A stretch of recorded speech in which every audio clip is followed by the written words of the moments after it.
وأكني 2025 اللي واقع عليها وقوع الأقدار في تغيير شكل العالم أكمل.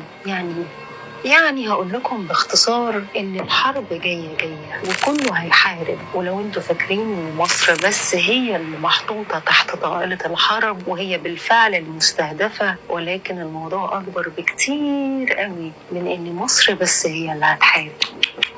قوة عظمى، الماما والبابا والصغير والكبير واللي بيلعب على الوينجين كله هيحارب. يعني كله هيضرب في بعضه. وبعد ما الدنيا كلها تحارب والدول تنقسم إلى شقين، وبإذن الملك هنكون مع الشق اللي هيكسب، بس مفيش حد مش هيخسر، كله هيخسر. بلاد كانت عالية مش هتبقى موجودة، وبلاد كانت نامية هيبقى ليها ازدهار ووجود. بلاد هتظهر وبلاد هتختفي، والعالم كله شكله هيتغير، والماما مش هتبقى موجودة، والبابا هيتم خسف الأرض وهيعم التغيرات على جميع دول العالم بشكل ملحوظ، لحد هيجي سنة من السنين والحال هيتدهور أكتر، والأقصى هتعاني أكتر وأكتر، والعالم كله هيتأثر بالتغيرات اللي بتحصل، وكله هيدب في كله، والمعادن هتجف، والتكنولوجيا هتتراجع، وحاجات كتيرة جدا من اللي انتوا شايفينها حواليكم من الأشياء الفارهة والتطورات الحديثة هتختفي ومش هيكون ليها أي وجود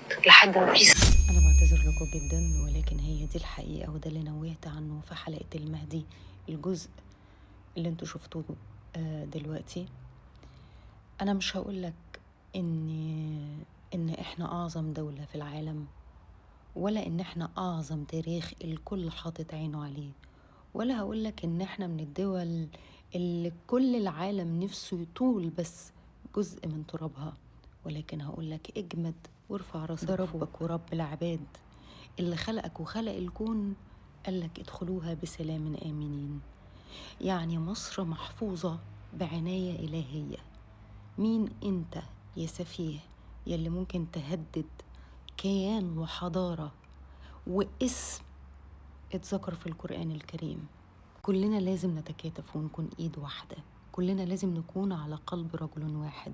لازم تدعم بلدك مهما أوتيت من قوة، ولو بقول ولو بفعل ولو بأي حاجة ممكن انك انت تساعد بيها في بلدك. اوعى تتأخر، لان احنا خلاص على المحك.